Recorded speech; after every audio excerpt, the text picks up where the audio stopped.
on-kan dulu kameranya teman-teman, saya ambil gambarnya dulu. Oke, yang lain. Oke, Mbak Novi, Mas Erlangga, Mas Muhammad, iya. Yang lain Mbak Maria. Oke.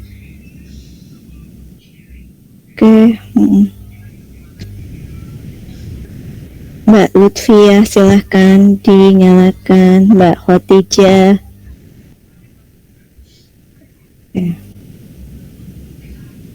Mbak Alia, on-kan dulu kameranya.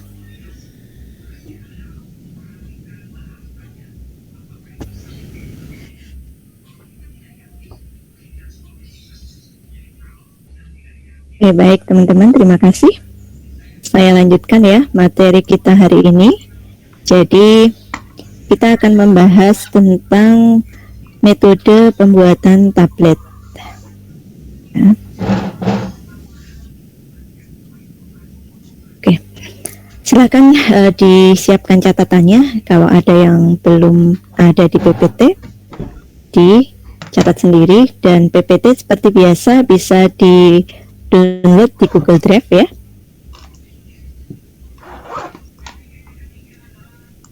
Baik, Bu. Oke.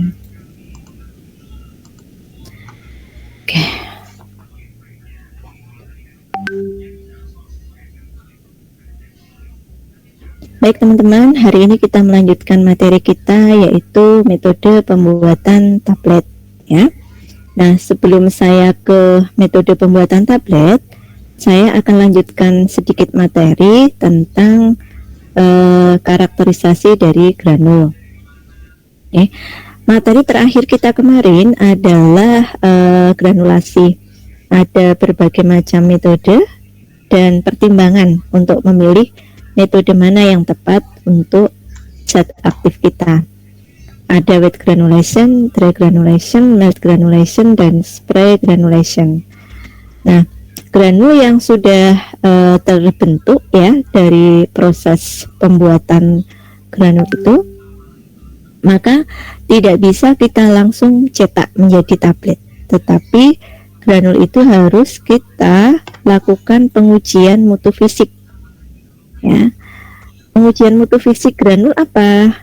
Kemarin praktikum sudah ya mestinya ya dilakukan pengujian untuk menguji kemampuan flowability-nya dan compactability-nya.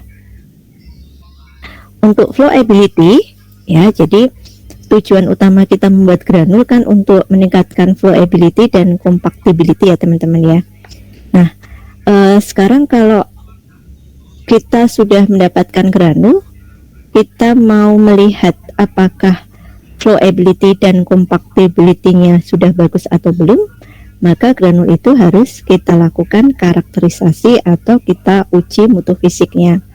Nah, untuk mengetahui flowability-nya bagus atau tidak, kemarin pasti sudah dilakukan pengujian seperti sudut diam, kemudian indeks kompresibilitas, Hausner ratio, ada kecepatan alir atau laju alir gitu ya.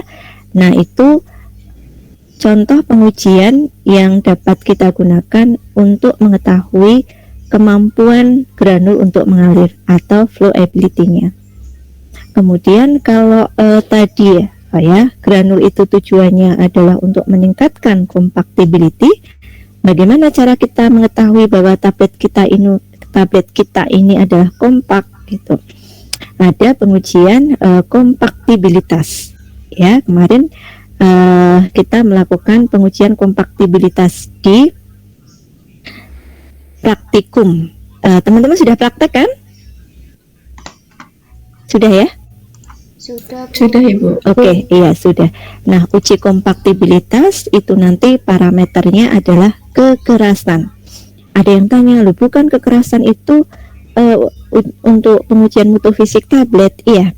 Jadi pada saat kita membuat granul untuk mengetahui kemampuan dikempa atau kompaktibilitasnya, kita lakukan pengujian kekerasan. Jadi granul kita cetak ya menjadi tablet. Kemudian tablet itu kita uji kekerasannya, karena parameter dari compactability itu adalah tabletnya keras apa enggak gitu. Jadi granul yang kita buat itu kalau dicetak jadi tablet keras apa tidak gitu ya. Jadi kita menggunakan parameter kekerasan, tetapi compactability ini masih dalam pengujian mutu fisik granul, belum tablet. Nanti kalau sudah jadi tablet ada lagi uji kekerasan. Ada beberapa literatur atau di farmakope ya, itu dijelaskan rekomendasi pengujian granul itu seperti apa. Nanti kalau misalkan yang kita praktekkan kok tidak sesuai Bu dengan ada yang di kompendia, nah di Farmakope Indonesia ini ya kadang tidak begitu jelas memaparkannya atau kadang tidak ada. Jadi kita bisa melihat dari kompendia yang lain yang dia lebih menjelaskan secara detail tentang karakterisasi granul ini. Jadi apakah yang selama ini kita kerjakan salah? Tidak ya, ini tidak salah. Hanya kita juga harus tahu di beberapa kompendia itu ada rekomendasi yang diberikan seperti apa. Itu jadi kalau teman-teman nanti membaca, kemudian ada literatur, kemudian teman-teman harus mengerjakan, ya teman-teman nggak kaget lagi. Oh ternyata di USP itu dijelaskan bagaimana cara pengujian penetapan densitas ataupun indeks kompresibilitas gitu ya. Nah, apa yang kita lakukan selama ini adalah melatih keterampilan kita ya dengan menyesuaikan alat yang ada dan bahan yang ada gitu ya. Jadi yang kita praktekkan sudah benar juga. Oke. Kita lihat sekarang ya. Nah, nih. Kita mengenal beberapa produk ya pada saat kita membuat sediaan tablet. Nih. Nah, ada produk antara, ada produk ruahan dan ada produk jadi. Jadi dalam proses produksi tablet dari tahap awal sampai tahap akhir itu sebenarnya kita sudah menghasilkan produk-produk, tapi berbeda ya. Kalau kita ada powder, ada granul ya, maka powder dan granul itu merupakan suatu produk antara atau intermediate product ya. Kalau dalam sediaan tablet ya ini ya, karena apa? Granul ini masih dilakukan suatu proses ya menjadi suatu tablet, maka granul ini adalah suatu produk antara. Tapi kalau misalnya dalam sediaan granul memang tujuannya kita akan membuat suatu granul, ya beda lagi ya teman-teman ya. Granul ini merupakan suatu produk ruahan gitu. Nah, di sini kita berbicara produk-produk yang ada dalam pembuatan sediaan tablet itu. Ada powder, ada granul. Keduanya merupakan intermediate product atau produk antara. Nah, setelah granul itu dicetak menjadi tablet, maka tablet itu kita sebut dengan produk ruahan atau bulk product. Nah, kalau tablet itu sudah di packaging, sudah dikemas ya, maka dia menjadi produk jadi atau final product. Nah, teman-teman perhatikan pada saat kita mendapatkan suatu produk ya, itu produk harus dikarakterisasi. Ya, misalnya granul. Granul itu harus dikarakterisasi. Dikarakterisasi apa? Ya, macam-macam ya kemarin ya. Ada uji sudut diam, waktu alir, kecepatan alir, lain-lain. Kemudian setelah kita mengetahui hasilnya dan kita bandingkan dengan persyaratan yang ada, kita bisa menyimpulkan bahwa granul kita baik atau tidak. Kalau baik, silahkan granul itu kita lanjutkan ke proses pencetakan tablet. Nah, tablet itu kita sebut dengan produk ruahan dan harus kita karakterisasi. ya, dari uji kekerasannya, kerapuhan, waktu hancur, disolusi, keseragaman sediaan, keseragaman ukuran, gitu. Nah, kalau dia pengujiannya ini hasilnya bagus, ya, maka kita lanjutkan ke proses packaging, dikemas. Pada saat menjadi final product, ini juga harus kita karakterisasi, kita uji, gitu. Apakah terjadi kebocoran wadah atau tidak? Nah, gitu ya. Jadi setiap tahapan di dalam proses pembuatan tablet dan menghasilkan suatu produk, maka dilakukan karakterisasi. Tujuannya untuk apa? Ya, untuk menghasilkan suatu final product yang memenuhi spesifikasi yang dipersyaratkan di kompendia. Kompendia itu apa toh? Ya, misalnya Farmakope Indonesia. Karena kita tinggal di Indonesia, maka kalau di Farmakope Indonesia itu dijelaskan, diinformasikan persyaratannya, bagaimana cara pengujiannya, maka kita harus merujuk pada kompendia itu, ya, yang di Farmakope Indonesia. Bu, tapi ada beberapa yang di Farmakope Indonesia itu tidak ada. Ya, teman-teman bisa melihat di Farmakope negara yang lain, ya. USP, United States Pharmacopeia, itu adalah farmakopenya Amerika. Di situ jelas sekali dipaparkan, ya, sangat lengkap sesuai dengan perkembangan teknologi yang ada. Teman-teman kalau di FI tidak ada, silakan boleh merujuk di Farmakope Amerika.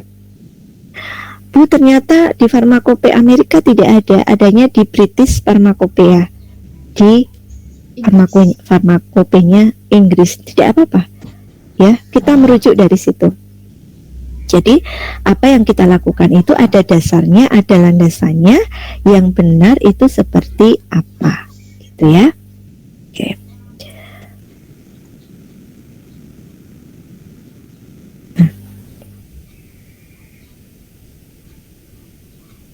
Ini adalah berbagai pengujian untuk mengkarakterisasi granul, ya.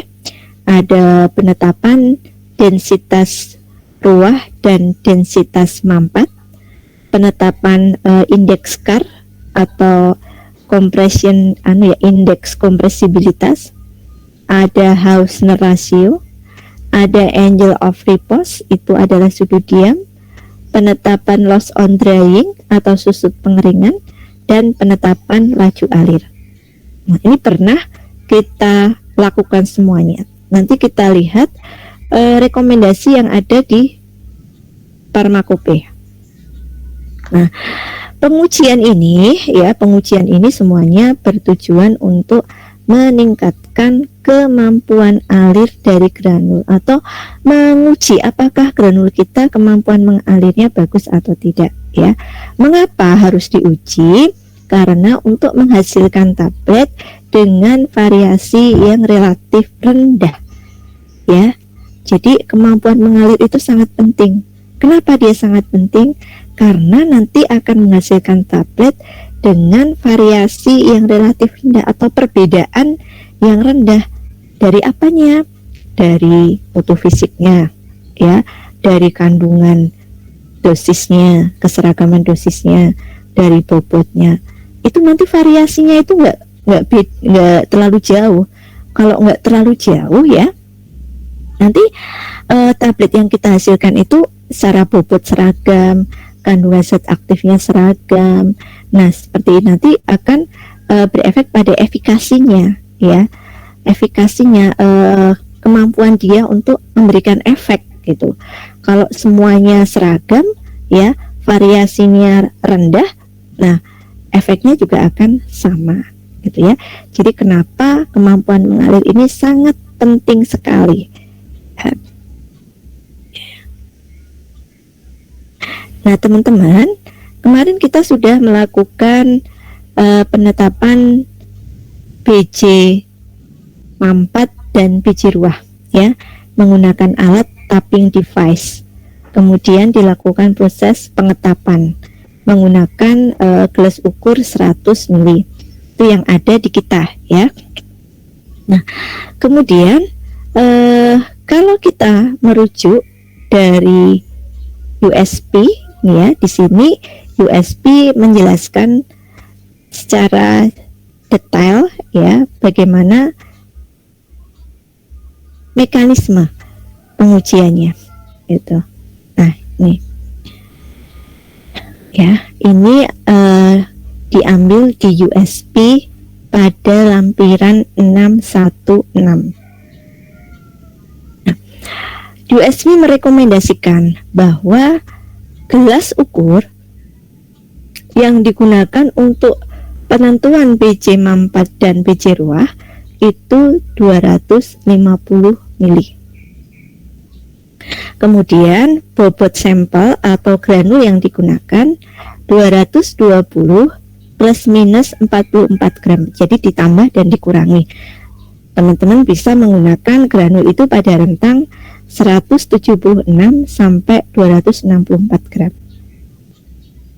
Bu, saya punyanya granul 200, gak apa-apa, karena masuk ke bobot sampel ini ya. Nah, setelah itu ditapping atau dihentak-hentakkan ya, atau diketuk-ketukkan. Itu dengan ketukan yang bertingkat, mulai diketuk dulu 10 kali, kemudian diketuk 500 kali, dan diketuk 1250 kali.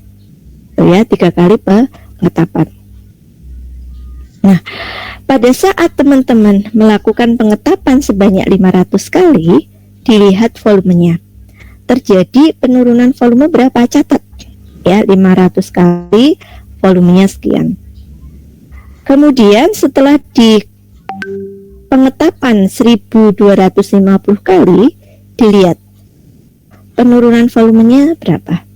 Nah, teman-teman tentukan volume mampatnya ya, volume mampat atau volume akhir pengujiannya itu adalah dicari selisih terlebih dahulu antara volume pada pengetapan 1250 dengan pengetapan pada 500 kali. Jika selisihnya kurang dari 2 mili, maka silahkan teman-teman gunakan volume mampatnya itu adalah yang pada pengetapan 500 kali. Karena apa? Di 500 kali itu sebenarnya sudah mencapai mampat ya. Granul itu sudah mencapai volume mampat, karena pada 1250 kali itu juga tidak terjadi penurunan yang signifikan gitu. Jadi artinya pada volume pada 500 kali ketukan itu sudah mencapai pada volume mampat gitu. Ya. Jadi ini adalah pengujian yang direkomendasikan di USP. Hanya sebagai tambahan informasi ya teman-teman. Teman-teman jadi tahu, oh ternyata kalau di USP itu ini ya, gelas ukurnya sekian, bobot sampelnya harus sekian begitu, di tappingnya sekian. Kalau kemarin kita berlatihnya ya di tapping selama berapa kali kemarin? Ya, ada yang 100 kali ya, ada beberapa literatur yang mengatakan sampai maksimum itu 500 kali. Setelah itu kita lihat volume akhirnya atau volume mampatnya itu berapa. Tuh.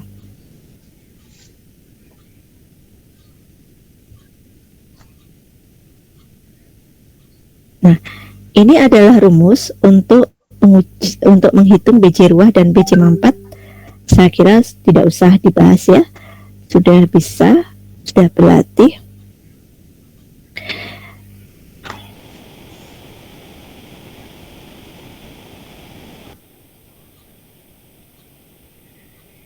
Nah, tujuan dari penentuan BJ ruah dan BJ mampat itu adalah untuk menentukan ruang kompresi yang berkaitan dengan bobot tablet yang akan kita cetak ya. Volume ruang kompresi itu dapat dihitung dengan mengalihkan antara kedalaman ruang kompresi dan luas lingkaran atau diameter die yang digunakan. Jadi pada saat kita mau mencetak tablet ya, nanti ada yang namanya die. Die itu adalah komponen dasar yang ada di single punch atau mesin pencetak tablet, yang di situ nanti di dalam die itu nanti granul akan dimasukkan. Jadi ruangan untuk tempat granul yang akan dicetak. Nah, kita mau menggunakan die dengan diameter berapa? Itu nanti sangat tergantung pada bobot tablet kita. Kalau bobot tabletnya 500 ya pasti diameternya lebih besar. Kemudian kalau yang 100 ya bobot tabletnya ya diameternya pasti lebih kecil. Tuh ya. Misalkan kita berencana nih ya, mau membuat tablet dengan bobot 500 mg. Maka kita sudah siapkan die-nya ya dengan ukuran misalnya 8 mm diameternya. Nah, karena apa? Dengan diameter 8 ini nanti akan dihasilkan tablet yang tidak terlalu tebal sekali dan tidak terlalu tipis sekali. Dari segi penampilan sudah bagus ya, menarik, ideal, elegan gitu.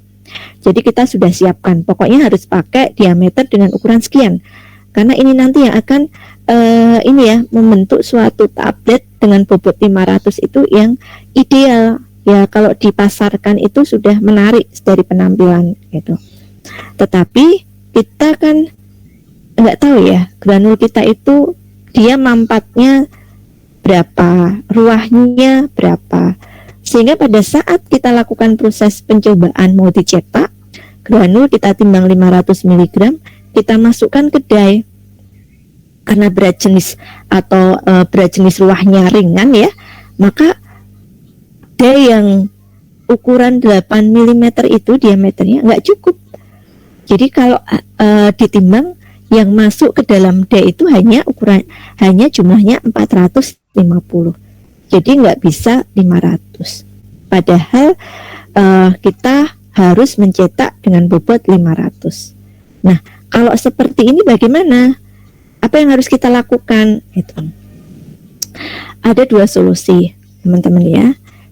Die-nya kita ubah, kita ganti yang lebih besar diameternya. Dengan resiko nanti tebalnya akan berkurang, jadi akan tipis ya. Jadi diameternya besar, tapi ketebalannya tipis. Dan nanti kalau misalnya secara penampilan itu kadang kan nggak bagus ya, atau kok bentuknya jelek seperti ini ya, tidak elegan gitu. Nah, kalau misalnya kita mau memaksakan pakai die yang sebelumnya, maka formulanya harus kita kaji ya.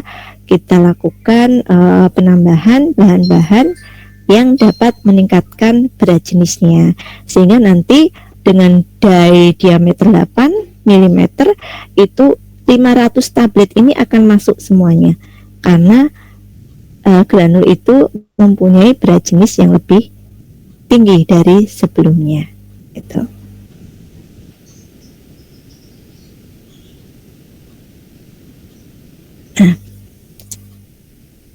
Ini pengujian indeks kompresibilitas dan Hausner rasio ya.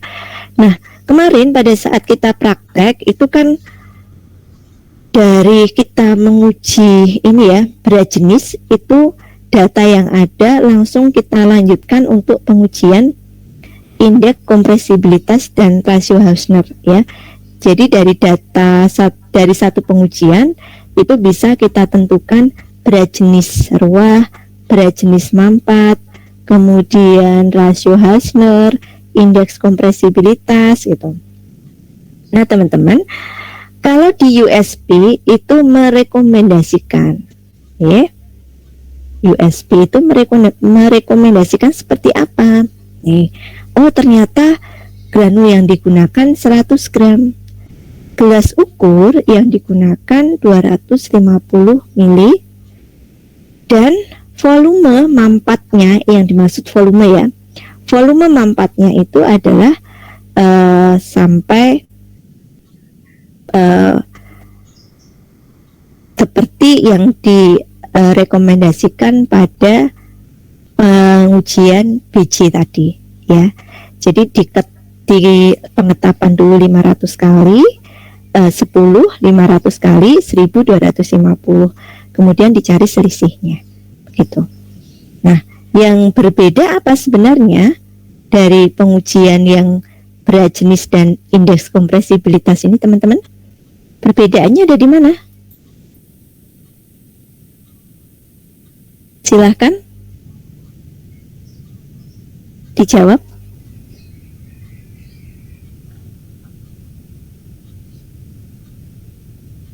Ya, ada yang bisa? Perbedaannya ada di mana coba? Kalau tadi saya sudah menjelaskan yang pengujian BC ya, sekarang pengujian indeks kompresibilitas. Siapa yang mau menjawab? Mbak Karina coba. Mbak Karina. Mbak Karina. Mbak Karina hadir? Hadir kuliah hari ini? Oh, Mbak Karina tidak ada. Mbak Khotijah? Mbak Khotijah? Ya Ibu. Hadir ya. Oke, Mbak Khotijah tadi sudah, pertama saya sudah menjelaskan ya rekomendasi dari USP penetapan BC. Sekarang yang indeks kompresibilitas ini ternyata dari USP juga sudah merekomendasikan. Nah, dari kedua pengujian ini yang berbeda apanya Mbak Khotijah?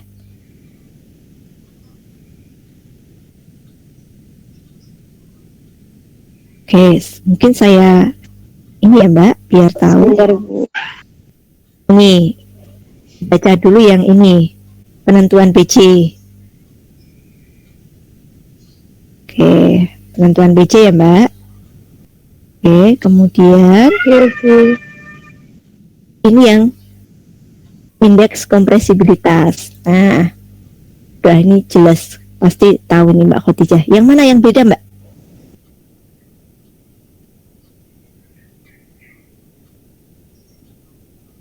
Oke, granul yang dipakai untuk indeks kompresibilitas. Penetapannya kasih.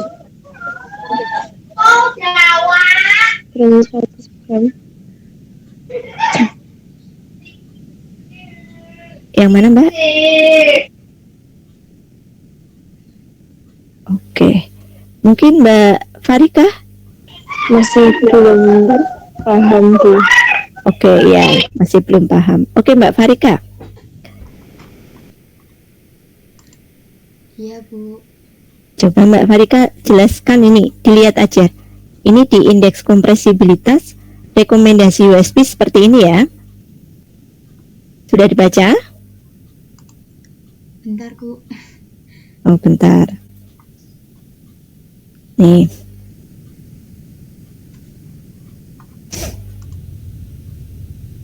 Iya Bu. Oke.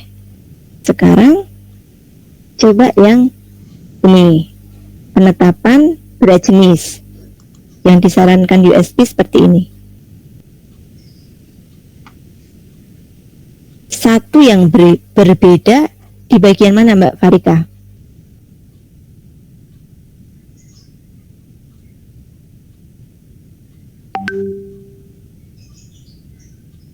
Oke, kalau di BC, penetapan BC ini bobot granulnya berapa Mbak Rika? 250 Bu. Ini antara berapa Mbak Khotijah? Sampai 260 Bu. Oke, ya. Ya. Jadi 220 plus minus 44 ya, 176 sampai 264. Kecil ya, nggak kelihatan ya mungkin ya. Oke. Iya Bu. Kemudian yang ini, yang di indeks kompresibilitas berapa granulnya? 100 gram Bu. Oke. Oke. Berarti sebenarnya kalau di USP itu untuk pengujian berat jenis dan kompresibilitas, bobot granul atau sampel yang digunakan sama atau beda? Berbeda Bu. Berbeda, iya. Kalau berbeda berarti teman-teman Ya, kalau menurut USB pengujian untuk berat jenis dulu dengan granul sesuai yang dipersyaratkan tadi. Kalau sudah selesai, datanya kita gunakan untuk menghitung ya. Kemudian kalau mau melakukan pengujian indeks kompresibilitas, disesuaikan lagi berarti ya. Melakukan pengujian lagi, diulang lagi dengan bobot granul 100 gram. Gitu. Maksudnya seperti itu ya. Kalau kemarin kita langsung ya, dari satu pengujian langsung datanya kita pakai semuanya. Oke. Bu, izin bertanya. Iya, silahkan Mbak. Itu menggunakan granul yang sama, Bu? Granulnya sama? Iya. Oh, baik, Bu.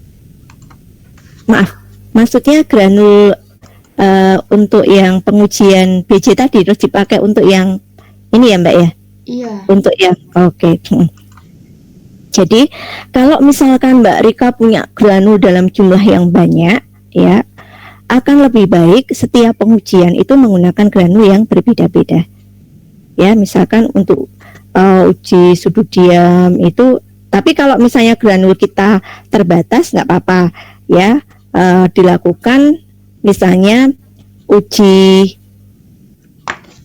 waktu alir, kemudian juga untuk itu nggak apa-apa ya, pakai granul yang sama tidak apa-apa, tapi untuk pengujiannya dilakukan berbeda. Tuh. Itu Mbak Farika. Baik, Bu. Jadi tidak harus ganti ya, Bu? Nggak apa pakai granul yang ada ya, karena beda kalau tablet ya. Kalau tablet kan sudah misalnya dari kerapuhan, nggak boleh dilakukan untuk uji kekerasan begitu. Kenapa? Karena pada saat telah dilakukan proses ini ya, uji kerapuhan, itu tabletnya pasti ada yang retak bagian tepinya ya, ada yang mengalami proses pengikisan karena adanya benturan gitu. Jadi kalau tablet ya harus digunakan sendiri-sendiri ya untuk pengujian. Tapi kalau granul silahkan. Lanjut.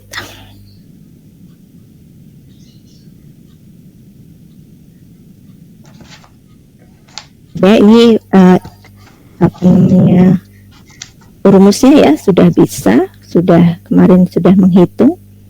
Nah sekarang kita ke ini. Kadang kita mendengar kompaktibilitas dan kompresibilitas ya. Sebenarnya keduanya mempunyai apa ya, peran yang sama ya.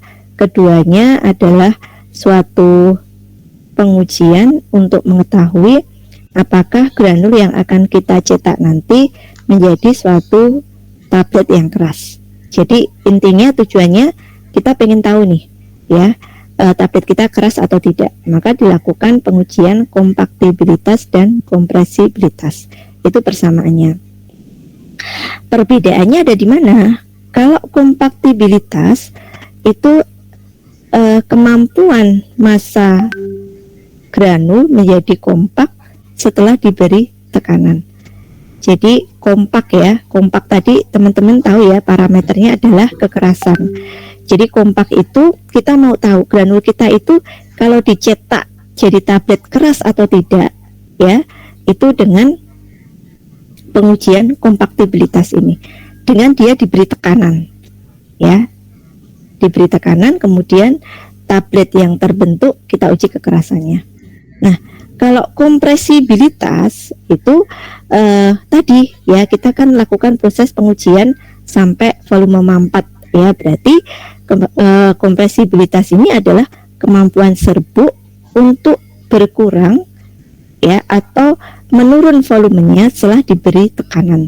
Tekanannya bukan seperti uji kompaktibilitas ya. Tekanan di sini adalah dengan diberi ini ya, hentakan atau diketuk-ketukan, dilakukan pengetapan, itu tekanan.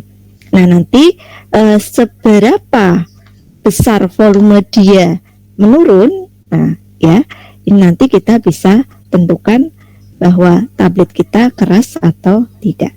Jadi sebenarnya tujuannya sama untuk mengetahui tablet kita keras atau tidak, tetapi untuk perbedaannya kalau kompaktibilitas itu dia kekerasan ya dengan diberi tekanan, tapi kalau kompresibilitas ini adalah dengan cara diberi ini ya ketukan atau dihentak-hentakkan.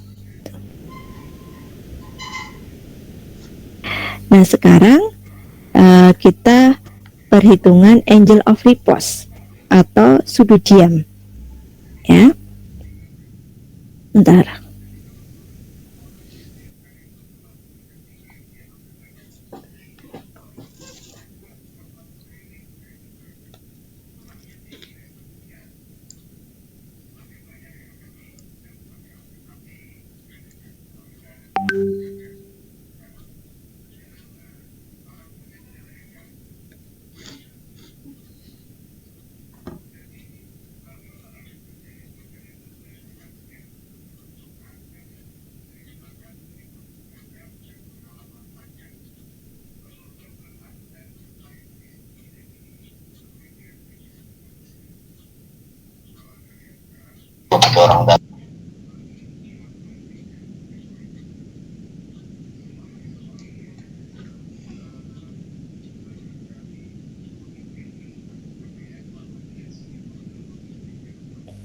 Oke, kita melakukan penentuan sudut diam. Kemarin sudah tahu ya, pakai corong dimasukkan granulnya, dihitung diameter dan tingginya. Nah, teman-teman, penentuan metode sudut diam ini kita sebut dengan metode tidak langsung ya. Ini sering ditanyakan. Jadi pengujian kemampuan mengalir dengan metode tidak langsung itu parameternya apa? Itu sudut diam. Ya, jadi sudut diam ini adalah pengukuran kemampuan mengalir secara tidak langsung. Kenapa disebut tidak langsung? Karena sudut diamnya tidak bisa langsung dilihat berapa angkanya gitu ya. Tetapi harus dilakukan pengukuran melalui diameter dan tingginya. Dari situ nanti baru bisa kita hitung berapa sudut diamnya dengan rumus ini ya. Tangen alfa atau tangen sudut diam sama dengan 2 dikalikan H dibagi dengan diameter. Nanti alfanya ini adalah anti tangen ya. Jadi teman-teman harus sampai pada anti tangennya itu berapa. Jangan hanya menghitung tangen alfa ya. Ini belum sudut diam. Baru nanti kalau anti tangen lah, alfa sama dengan anti tangen, berapa angkanya. Nah itu teman-teman sudah mendapatkan sudut diamnya berapa. Nah ada ini ya, ada ketentuannya teman-teman ya. Ketentuannya adalah jarak antara ujung corong dengan tumpukan granul itu adalah 2-4 cm ya. Jadi ujung corong 2-4 cm di atas dari tumpukan granul. Ini maksudnya seperti apa? Nih saya misalnya kan kita pakai corong ya. Nih. Jadi nah ini kan ada corong. Kemudian di sini nanti granul akan mengalir ya ke bawah. Nah, granul itu akan membentuk suatu tumpukan ya. Akan membentuk suatu tumpukan. Nah, teman-teman diatur dulu ini jarak dari tinggi paling atas ya, paling puncak ini diukur dengan ujung corong. Ya, berada pada jarak 2-4. Bukan kita nggak tahu awalnya kan kita berapa tinggi tumpukan granulnya kan nggak tahu. Nah teman-teman bisa coba dulu nggak apa-apa ya, karena kan corongnya ini bisa diatur ya, corong ini bisa dinaik turunkan. Jadi teman-teman coba masukkan dulu granulnya 100 gram ya. Nah nanti ada tumpukan granul, diatur nih jaraknya dari paling atas ya tumpukan yang paling atas sampai ujung corong ini. Nah, kalau sudah pas, teman-teman baru lakukan untuk pengujiannya, ya, untuk menghitung sudut diamnya, gitu. Oke. Nah, kemudian ini sudah ya. Nanti kalau sudut diam ini terbentuk, maka teman-teman tinggal simpulkan ya granul kita bagaimana sifat alirnya, apakah excellent, good, atau perlu dilakukan ini ya ditambah dengan getaran gitu, atau sangat buruk. Nah, ini adalah flow rate atau laju alir. Nah, kalau laju alir ini dia merupakan metode pengukuran kemampuan mengalir secara langsung, ya. Jadi kalau secara tidak langsung pakai sudut diam, tapi kalau secara langsung itu kita menggunakan laju alir. Laju alir. Nah, menggunakan metodenya disebut dengan corong, ya. Metode corong itu metode langsung, ya, untuk mengetahui laju alirnya.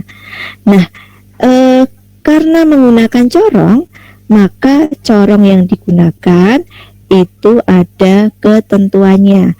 Tidak boleh menggunakan corong yang ada, ya. Karena kalau di lab itu ada yang besar, ada yang kecil, nanti sangat berpengaruh pada kemampuan mengalirnya. Oke ya, teman-teman bisa lihat ini diameternya berapa, sudut yang terbentuk berapa, tangkai corong ini panjangnya berapa, ujung corong dengan bidang datar membentuk sudut berapa. Nah, ini ya, ini ada di British Pharmacopoeia, ya, Pharmacopoeia Inggris. Kemudian ini diameternya corong berapa. Jadi teman-teman bisa menggunakan ketentuan yang ada di sini, dan teman-teman bisa menggunakan ketentuan yang ada di sini. Oke. Ya. Nah, kemudian yang terakhir adalah loss on drying, ya, atau susut pengeringan, loss on drying. Oke. Nah, kemarin kita juga sudah ya melakukan pengujian susut pengeringan LOD, dan kita juga menghitung moisture contents atau kandungan lembabnya. Semuanya sama ya, hanya untuk rumusnya dibandingkan dengan bobot kering dan bobot basah. Nah, kenapa kita harus melakukan pengujian susut pengeringan ini? Untuk mengetahui kandungan lembab yang ada di granul itu berapa, ya. Karena granul kita kan kemarin kita tambah dengan pelarut, karena kita pakai wet granulation ya, kita pakai wet granulation, kita menggunakan pelarut untuk melarutkan pengikatnya. Nah, pelarut yang digunakan adalah air yang dia mudah bisa menguap atau hidroalkohol ya. Nah, pada proses pengeringan tidak semua air ini kita biarkan menguap ya sampai benar-benar kering seperti kita menjemur baju. Ya, benar-benar kering tidak ya, tetapi harus ada kandungan lembabnya. Karena kandungan lembabnya ini nanti yang tetap menjaga tablet itu tetap berikatan ya, jadi tidak rapuh. Oke. Nah, di sini direkomendasikan bahwa untuk pengujian susut pengeringan atau LOD ini nanti jumlah sampel atau granul yang digunakan 1 sampai 2 gram. Jadi minimal 1 gram dan maksimal 2 gram. Silahkan bisa disesuaikan dengan bobot tabletnya. Misalnya bobot tabletnya besar, 500 mg per tablet, bisa menggunakan 2 gram. Atau teman-teman mau membuat tablet yang dosis kecil, CTM 100 mg per tablet, teman-teman bisa menggunakan bobot granulnya 1 gram ya.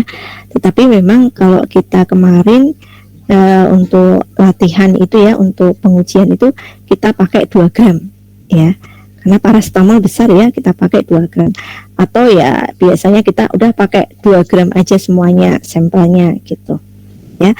Tapi teman-teman harus tahu ya bahwa minimal yang diperbolehkan itu 1 gram sampai 2 gram itu. Jadi tahu alasannya kenapa pakai 2 gram, kenapa nggak pakai 3 gram, bolehkah pakai 1 gram itu ya, karena di kompendia direkomendasikan seperti ini gitu.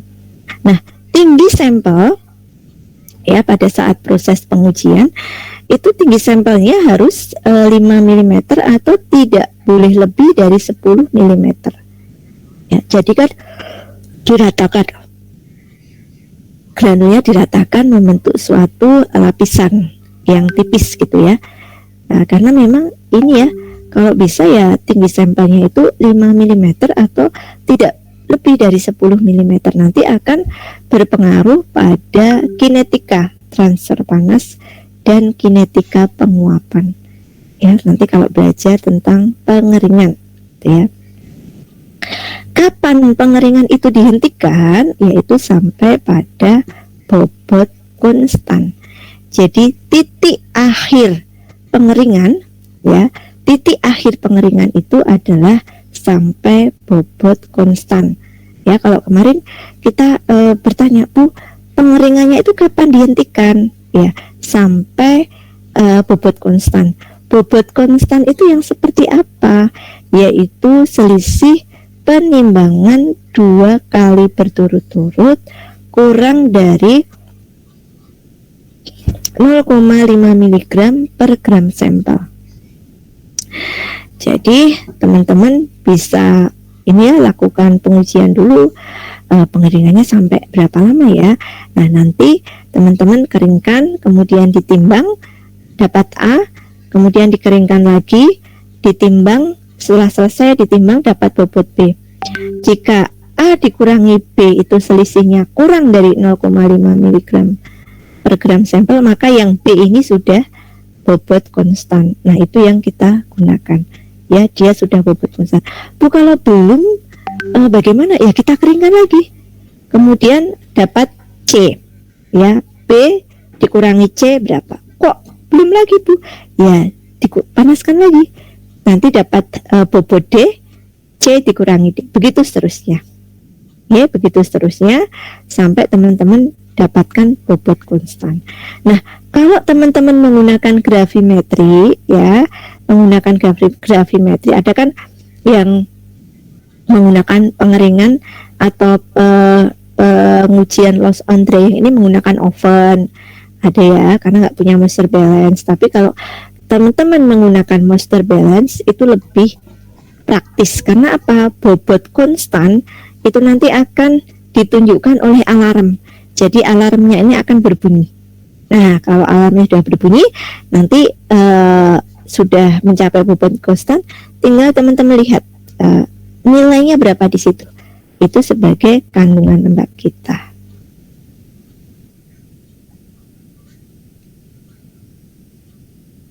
Oke teman-teman, ini sedikit pemaparan tentang karakterisasi granul. Sebelum saya lanjut ke metode pembuatan tablet, ada yang ingin ditanyakan dulu? Silahkan kalau ada yang ingin bertanya. Bu, izin bertanya. Itu berarti kalau waktu kan ada yang pengeringan granul itu, Bu, itu berarti nggak sampai benar-benar kering ya, Bu? Iya Mbak, kalau kering sekali nanti Mbak Rika itu kayak goreng atau ngeringkan apa gitu ya. Misalnya ada kerupuk yang dikeringkan banget, nanti akan dia rapuh, sangat rapuh.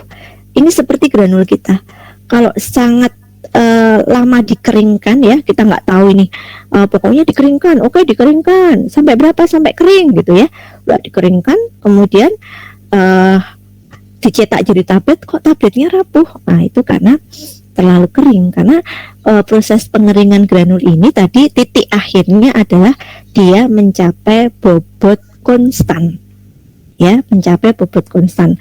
Nanti kandungan lembabnya itu berkisar pada rentang 2 sampai 5%. Jadi tetap ada kandungan lembabnya Mbak Rika di dalam granul kita, ya, supaya tetap mengikat, tetap ada ikatan di antara granul kita sehingga tabletnya menjadi tidak rapuh, itu tetap keras. Itu Mbak Rika. Baik Bu, terima kasih. Oke, ada yang lain? Belum ada. Tidak ada? Oke, baik ya, terima kasih. Belum ada, semoga tetap menyimak ya teman-teman ya.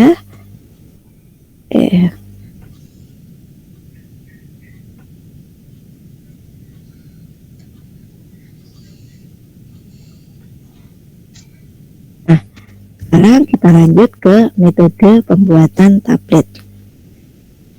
Ya, oke. Nah, nih.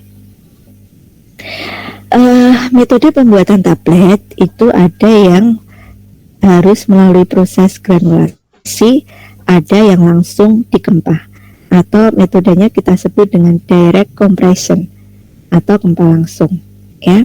Nah, kenapa harus ada granulasi? Kenapa semua serbu itu tidak bisa langsung dilakukan proses pengempahan langsung, gitu ya?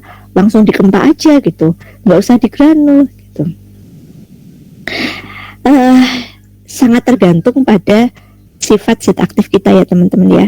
Jadi kemarin kenapa muncul metode granulasi? Ya karena kita punya suatu bahan yang flowability dan compactability-nya tidak bagus, kemampuan mengalir dan kompaktibilitasnya tidak bagus. Jadi karena ada dua itu ya kunci utama itu, ya maka kita harus lakukan proses granulasi. Ya, kenapa digranulasi? Untuk meningkatkan flowability dan compactability. Bu, kalau misalkan saya sudah punya bahan aktif excipient yang semuanya itu flowability dan compactability-nya bagus, bagaimana?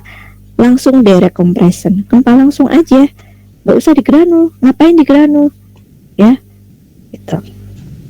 Nah, ini alasan kenapa ada metode pembuatan tablet yang harus melewati granulasi dan ada yang kempah langsung. Nah, kemudian wet granulation, granulation itu dibagi-bagi lagi ya. Ada wet granulation, dry granulation, matte granulation. Nah, teman-teman kemarin sudah bisa membedakan ya. Kapan kita menggunakan wet granulation? Kalau bahan aktif kita itu tahan terhadap pemanasan dan pembasahan. Ya, karena wet itu mesti ada basahnya dan ada panasnya, kita keringkan. Bagaimana kalau zat aktif kita tidak stabil terhadap pembasahan dan pemanasan? Pakai dry granulation. Nanti kalau pakai wet rusak ya.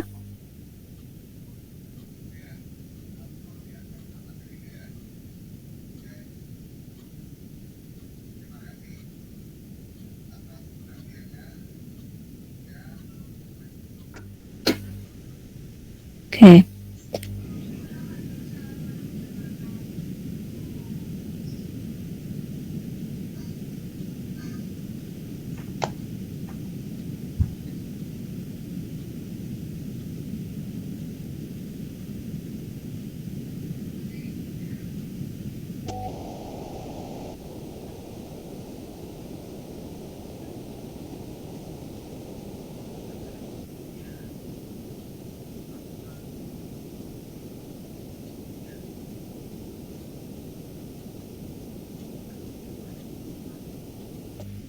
Nah, kalau bahan aktif kita ya, dia punya nilai ekonomis yang tinggi, kemudian kelarutannya kok rendah, dan dia tahan terhadap suhu yang tinggi, pakai matte granulation. Masih ingat ya, dengan adanya peleburan ini maka akan membentuk suatu sistem dispersi padat.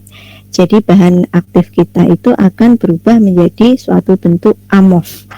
Ya, amorf itu kelarutannya akan bagus, meningkat.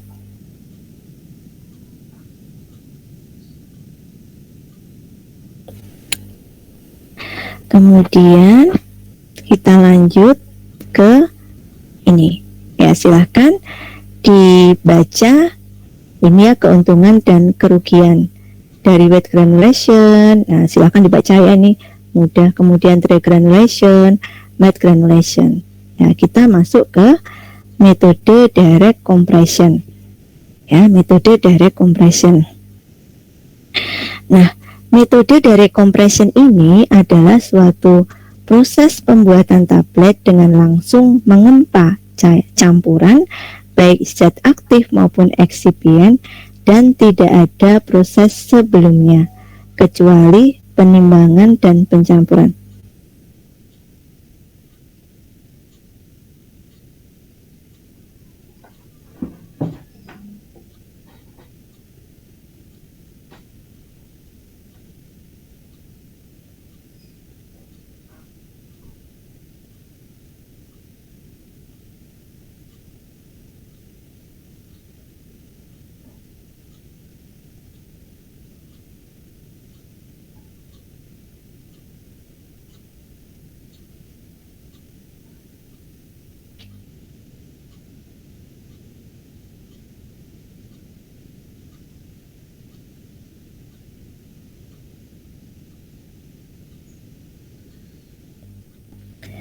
Oke. Nah, tadi ya, syarat suatu bahan yang bisa dilakukan dengan metode direct compression adalah dia mempunyai flowability dan compactability atau kompresibilitas yang baik. Nah, bahan-bahan ini kita sebut dengan Feller benders ya, atau kalau menggunakan direct compression maka eksipiennya adalah atau pengisinya teman-teman bisa memilih suatu bahan yang dia punya kemampuan sebagai Feller benders ya, karena dia flowability dan compactability-nya bagus. Nah, filler binder ini ya, ini tuh merupakan suatu pengisi yang sudah dilakukan proses modifikasi atau koproses. Nah, modifikasi dan koproses itu perbedaannya ada di mana? Kalau modifikasi itu hanya memerlukan satu bahan diluent atau pengisi. Jadi kita punya laktosa, kita modifikasi menjadi laktosa supertab gitu ya. Dia dapat digunakan sebagai filler binder pada direct compression. Tapi kalau koproses ini membutuhkan dua atau lebih diluent atau pengisi yang dilakukan suatu proses lagi ya untuk menghasilkan suatu filler binder ya, yang dia flowability dan compactability-nya bagus. Nah, biasanya memang hasilnya akan lebih bagus yang koproses ya, misalnya punya 3 bahan diluent pengisi, dilakukan suatu koproses menghasilkan suatu bahan itu. Oke. Nah, ini tahapan pada proses produksi tablet ya. Kalau teman-teman lihat sangat singkat, makanya direct compression itu disukai ya, disukai karena apa? Membutuhkan waktu yang lebih singkat, kemudian ruangan yang tidak terlalu besar ya.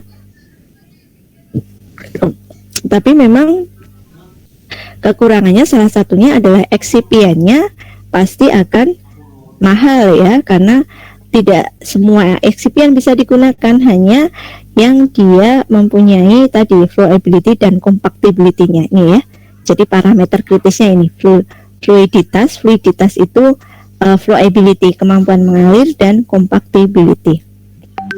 Oke.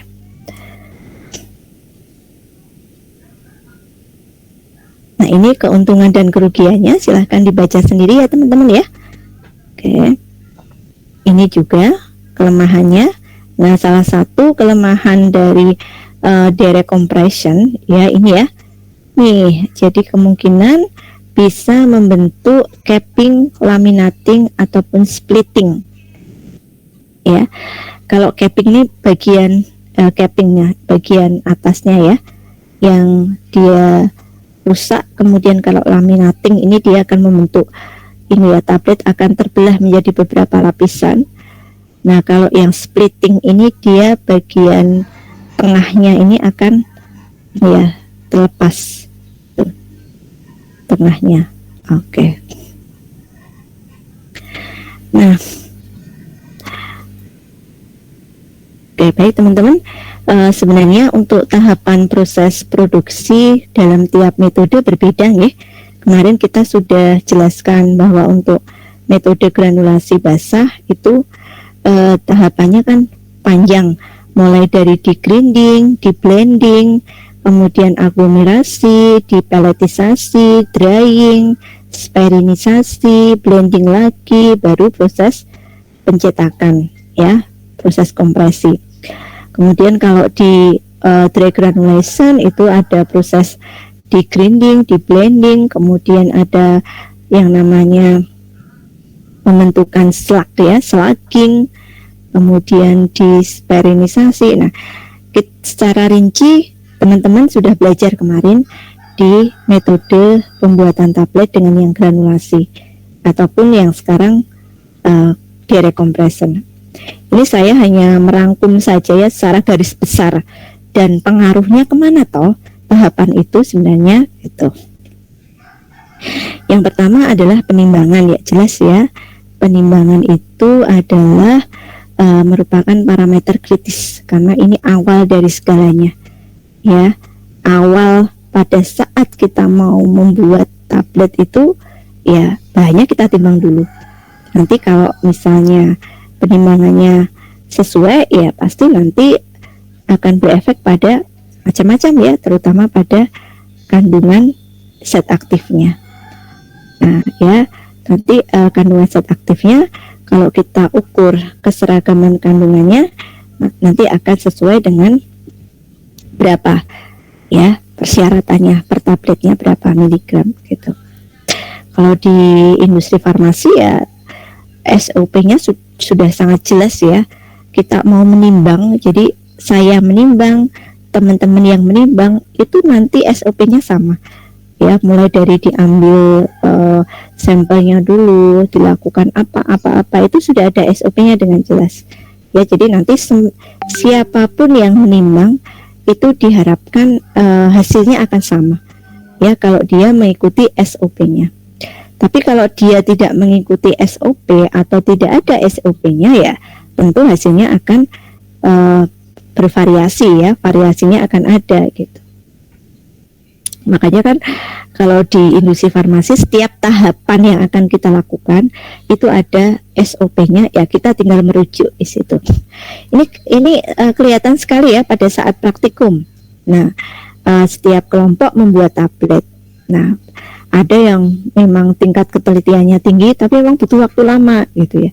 Ada yang asal timbang aja ya, nanti pada saat dilakukan penetapan kadar, nah ada yang kadarnya ini rendah, ada yang kadarnya masuk, ada yang terlalu tinggi. Nah itu membuktikan bahwa ketelitian dalam kita praktek itu sangat penting ya, terutama di hal penimbangan. Oke. Setelah penimbangan dilakukan proses apa? Sizing ya. Sizing itu adalah pengecilan ukuran partikel, atau kalau di kemarin kita belajar itu pada saat proses grinding ya, atau pengayaan, penggilasan. Kalau skala laboratorium, sizing ini kapan dilakukan? Ya pada saat kita lakukan proses itu ya, pencampuran di mortir itu sekaligus sizing plus mixing. Karena skala laboratorium hanya sedikit, ya kita gilas dan kita campur ya menggunakan stanford itu. Tapi kalau di industri farmasi kan beda ya gitu. Kemudian pencampuran ya, oke sudah, nanti pengaruhnya kemana, yaitu ke homogenitas. Kemudian kalau homogenitas nanti ke keseragaman tuh. Nah, kemudian tahap granulasi, pembentukan aglomerasi, menghasilkan suatu aglomerat yang kita sebut dengan granul yang mempunyai sifat alir dan kompaktibilitas yang bagus. Kemudian drying, ya. Drying ini proses pengeringan. Jadi jangan terlalu basah dan jangan terlalu kering. Kalau terlalu basah nanti lengket tabletnya, ya, dicetak lengket, nggak bisa dikeluarkan dari cetakannya, pada nempel semua di dinding cetakan, ya, tidak bisa mengalir juga, tersendat-sendat gitu, dan nanti akan mudah ditumbuhi oleh jamur. Bagaimana dengan granul yang sangat kering? Wah, nanti rapuh itu ya, kayak kerupuk gitu. Jadi harus ada kandungan lembabnya pada rentang 2-5%, ya. Kalau di industri farmasi ya nanti dia punya standar, ya, standar sendiri gitu. Ya, mereka sudah melakukan penelitian pendahuluan, ya, ada departemen R&D-nya yang dia sudah menetapkan nanti targetnya sekian, pencampuran sekian, kandungan lembab sekian. Nah, mereka sudah punya, ya, punya spesifikasi sendiri. Nah, kita kan belajar, ya, di sini belajar, maka harus punya acuan, ya, kandungan lembab nanti berapa yang baik itu untuk granul kita, ya. Di literatur mengatakan 2-5%, sehingga granul kita ya tidak basah banget, ya tidak kering banget gitu, ya. Pada proses pengeringan itu ada 3 tahap yang terjadi, ya. Pada saat granul kita masukkan ke dalam oven misalnya, ya, kita pakai oven untuk mengeringkannya. Kalau di industri ya pakai full bed dryer, ya, yang hanya berapa menit saja itu proses pengeringan sudah selesai gitu. Jadi yang pertama adalah terjadi proses transfer energi dari sumber luar masuk ke dalam material yang mengandung air. Jadi ada transfer panas, ya, yang menuju ke granul kita. Tahap kedua adalah terjadi transformasi dari air menjadi uap. Yang ketiga adalah transfer uap dari material atau dari granul, ya.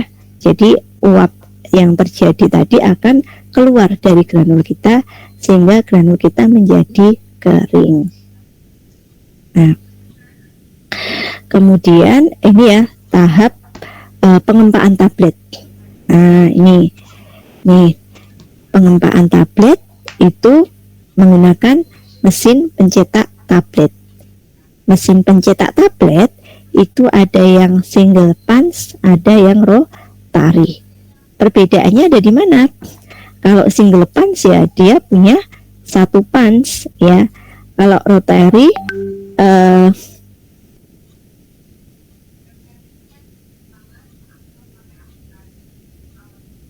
sebentar, ya. Sebentar.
Nah, kalau single punch itu yang kita punya, ya, di lab itu. Jadi nanti nyetak tabletnya satu-satu, tuh, ya, satu-satu. Kalau yang rotary itu dia punya lebih dari 1 punch. Jadi sekali cetak bisa banyak tablet itu, ya, sekali cetak banyak, tuh. Ya. Nah, ini yang kita punya ya, single punch. Nah, ini punch-nya ini. Nanti akan kita belajar tentang ini ya, komponen dasar yang harus kita tahu. Nah, ini punch-nya. Ya, makanya karena ada satu kita sebut dengan single punch. Kemudian ini adalah rotary. Nah, ini punch-nya ada banyak kan di sini? Ya, ini punch. Nah, ada banyak sehingga sekali nyetak ya akan ada banyak tablet yang dihasilkan gitu. Oke. Kemudian ini kita belajar ini dulu ya teman-teman ya. Jadi kalau selama ini mungkin saya sering bilang hopper, dimasukkan hopper, nanti masuk ke die, punch atas, pan bawah, ada shoe ya, ada kayak sepatu nih dari hopper nanti turun itu kayak ada sepatu shoe-nya yang dia nanti akan mendorong tablet keluar dari cetakan gitu. Kita lihat dulu satu persatu. Hopper itu adalah tempat untuk menyimpan granul dan mengalirkan granul untuk dikempa. Hopper itu tempat untuk menyimpan granul. Hopper itu yang mana? Nih teman-teman. Hopper itu ini kayak corong nih, ya, kayak corong nih hopper. Kalau di sini hopper di sini nih. Nah, ini nanti kalau kita mau mencetak tablet ya tidak ditimbang satu-satu dimasukkan ke die, tidak, tapi semua granul yang akan kita cetak masukkan ke hopper. Nah, dari hopper ini kan nanti mengalir ke bawah sini ya, dari sini. Nah, nanti ini akan bergerak menuju ke die begitu. Nah, sekarang die itu apa? Die itu adalah tempat granul yang akan dicetak. Die itu menentukan ukuran dan bentuk tablet. Nah, kalau industri die-nya macam-macam ya, bentuknya macam-macam gitu karena mereka punya spesifikasi sendiri. Oh, nanti tabletnya akan saya cetak seperti ini gitu. Ya, nah die itu yang mana? Nah, kalau di sini kecil sekali ya. Die itu di sini teman-teman. Di bawahnya punch. Ini punch atas ya. Punch bawah nanti ada di bawah. Jadi di sini nih. Nah, di sini itu ada die-nya itu di sini, ruang die ini. Nah, ini die. Jadi granul dari hopper mengalir menuju ke ruang die. Nah, ruang die ini. Ya. Nah, dia masuk ke sini. Ini ada punch bawah di sini. Ini punch bawah. Ini tuh punch atas. Jadi nanti punch atas naik dulu. Ya. Kalau ini kan punch-nya gambarnya dia sudah ke bawah ya, masuk ke die. Nah, pada saat mau mencetak tablet ya ini punch-nya atas naik dulu ya. Kemudian ini dari hopper mengalir, kemudian masuk ke ruang die itu. Ya, ini punch atas, ini punch bawah. Ya, punch atas untuk apa? Nah, punch atas itu untuk mengempa granul yang telah berada di die. Ya, kemudian kalau punch bawah itu untuk mengeluarkan tablet. Itu untuk mengeluarkan tablet. Oke, sekarang kita lihat satu persatu. Ini tahapannya. Nah, nih. Jadi pada saat alat itu kita mau gunakan, ya alat itu mau gunakan nih, posisinya seperti ini teman-teman. Ya, punch atas akan berada pada posisi paling atas. Punch bawah akan berada pada posisi paling bawah. Nah, die ini sudah kita sesuaikan ya dengan diameter berapa sesuai dengan kebutuhan granulnya. Nah, kemudian serbu atau granul yang akan dikempa itu masuk ke sini. Ke ruang cetakan. Ini shoe ya, kayak sepatu. Shoe ini berisi granul. Dia terhubung dengan hopper tadi. Jadi sini hopper ya mengalir ke bawah ke siu. Nah, nanti pada saat alatnya nyala, siu ini akan memasukkan granul ke die itu. Kemudian ya. Ya. Oke. Nah, langkah selanjutnya bagaimana? Nah, ini pans atas ya. Jadi ini siunya bergeser dulu. Tadi kan dia ke die mengalirkan granul. Setelah penuh, siunya akan bergeser ini. Pans atas akan Iya. turun memberi tekanan pada granul, sehingga granul ini akan membentuk padatan yang kompak menjadi suatu tablet ya. Ini posisinya seperti ini teman-teman ya. Ini diberi tekanan granulnya maka akan kompak. Nah, kalau yang ini oke. Nah, kalau sudah memberi tekanan, pans atas ini akan naik ke posisi atas lagi ya. Pans bawah juga ikut naik. Nah, pans bawah ini akan mendorong tablet ini keluar. Nah, keluar gini ya.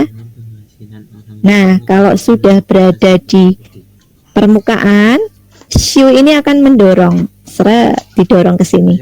Di sini nanti ada wadah untuk menampung tablet yang sudah jadi. Ya, masuk ke sini. Nah, siu ini ya, dia akan bergeser kemudian akan mengisi die lagi. Akan mengisi die lagi, kemudian dia bergeser, pans atas akan memberi tekanan turun ya. Kalau sudah secara bersamaan nanti pansnya naik, pans atas naik, pans bawah juga naik. Begitu seterusnya ya sampai granulnya habis. Nah, itu proses pengempaan tablet. Begitu. Terus ada lagi enggak ya? Oh, sudah selesai. Oke. Jadi metode pembuatan tablet itu sebagian sudah kita pelajari di pertemuan granulasi kemarin teman-teman ya. Ya, jadi ada yang harus digranul terlebih dahulu, ada yang langsung dikempah. Itu metode pembuatan tablet. Oke, sampai sini ada yang mau ditanyakan?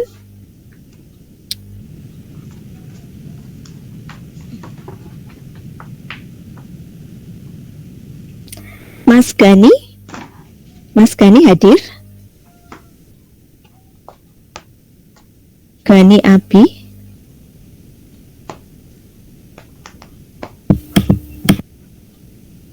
Hadir Ibu. Oh, hadir, alhamdulillah ya. Ada pertanyaan Mas Gani? Alhamdulillah Bu, belum. Oh, belum. Ya, berarti sudah jelas ya Mas Gani ya? Iya Bu, insya Allah. Alhamdulillah. Oke, yang lain? Oke, coba saya cek ya. Pada hadir enggak nih? Kilo. Mas Elson? Hadir Bu. Wah, hadir ya, standby ya. Ada pertanyaan Mas Elson? Belum Bu. Belum, oke.